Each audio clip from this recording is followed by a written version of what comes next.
آپ کی عظمت پر ایک اور حدیث اور اس سے ایک بالکل نیا استدلال, بہت پیارا استدلال. حدیث پہلے دیکھیں. وعن ابي ذر الغفاري رضي الله تعالى عنه قال قلت يا رسول الله كيف علمت انك نبي حين استنبيت فقال يا ابا ذر اتاني ملكان وانا ببعض بطحاء مكة فوقع احدهما على الارض وكان الاخر بين السماء والارض فقال احدهما لصاحبه هو قال نعم قال فزنه برجل فوزنت به فوزنته ثم قال فزنه بعشرة فوزنت بهم فرجحتهم ثم قال زنه بمئة فوزنت بهم فرجحتهم ثم قال زنه بألف فوزنت بهم فرجحتهم كأني أنظر إليهم ينتصرون علي من خفة الميزان قال فقال أحدهما لصاحبه لو وزنته بأمته لرجعها رواه الدارمي. یہ روایت دارمی شریف میں ایسے ہی موجود ہے.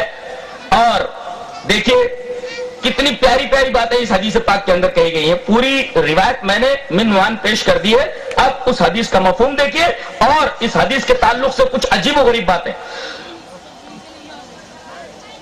حضرت ابو ذر غفاری رضی اللہ تعالیٰ عنہ فرماتے ہیں کہ میں نے نبی کریم صلی اللہ علیہ وسلم سے پوچھا کہ اے اللہ کے رسول یہ بتائیے کہ آپ کو کیسے معلوم ہوا کہ آپ اللہ کے نبی بنا دیے گئے ہیں؟ تو آپ نے فرمایا اے ابو ذر میں بطحا کے ایک حصے میں تھا. ایک وادی ہے مکہ کی بطحا, اس وادی کے ایک حصے میں تھا. اچانک دو فرشتے آئے, ایک تو زمین پر آ گیا فوقع احدهما على الارض, ایک تو زمین پر آ گیا. دوسرا وكان الاخر بين السماء والارض, دوسرا آسمان اور زمین کے درمیان معلق رہا. ایک دوسرے سے پوچھ رہا ہے ہوا کیا یہ وہی ہے؟ قال نعم, زبل ہاں یہی ہے. کہا تو ایسا کرو ایک ترازو لاؤ, ایک ترازو میں ان کو رکھو اور ایک ترازو میں ان کے ایک امتی کو رکھو. ترازو کے ایک پلڑے میں ان کو رکھو نبی کو اور ترازو کے دوسرے پلڑے میں ایک امتی کو رکھو. تولو. تولا گیا مجھے تو میرا پلڑا بھاری ہو گیا, نیچے چلا گیا اور اس آدمی کا پلڑا اوپر چلا گیا جس میں وہ آدمی رکھا ہوا تھا. تو کہا ایسا کرو ایک پلڑے میں ان کو رکھو, ایک پلڑے میں 10 امتیوں کو رکھو. پھر مجھے تولا گیا تو میرا پلڑا نیچے چلا گیا. پھر اس نے کہا ایک پلڑے میں ان کو رکھو, ایک پلڑے میں 100 امتیوں کو رکھو. پھر مجھے تولا گیا تو 100 امتیوں کا پلڑا اوپر چلا گیا, ہلکے ہو گئے وہ, میرا پلڑا نیچے چلا گیا, میں بھاری آ گیا. پھر اس نے کہا ایسا کرو ایک پلڑے میں ان کو رکھو اور ایک پلڑے میں 1000 امتیوں کو رکھو. پھر تولو. پھر تولا گیا, میرا پلڑا نیچے چلا گیا, یہ 1000 جو لوگ ایک پلڑے میں رکھے ہوئے تھے پلڑا اوپر چلا گیا.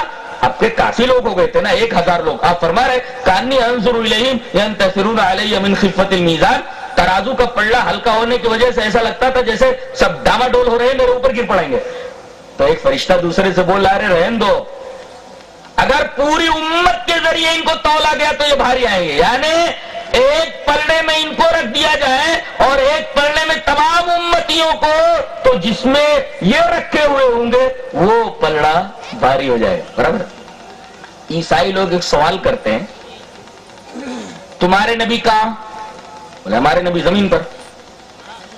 آپ کو موت آ گئی, آپ حجرہ عائشہ میں دفن ہے, مدینہ میں ہے, آپ جنت البقیع کے پاس, جنت البقیع میں نہیں, حجرہ عائشہ میں. آپ کی قبر زمین پر ہے. اچھا تو محمد نیچے ہوئے, ہمارا نبی کدھر ہے عیسیٰ؟ بولے تو چوتھے آسمان پر ہے. تو بڑا کون, جو اوپر ہے یا بڑا وہ جو نیچے ہے؟ کون بڑا, کون بڑا؟ اس حدیث کی روشنی میں جواب دیجیے آپ. پلڑا جس کا نیچے چلا جائے وہ بھاری ہوتا ہے کہ پلڑا جس کا اوپر چلا جائے وہ بھاری ہوتا ہے؟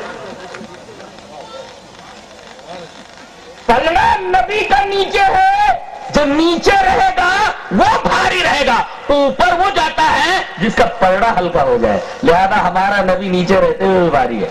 ایک سوال اور کرتے ہیں وہ کہ تمہارا نبی مر گیا کہ زندہ ہے؟ بولے ہمارا نبی تو مر گیا, ہمارے نبی موت سے ہمکنار ہو چکے ہیں, آپ کو موت آ گئی ہے. بولے ہمارے نبی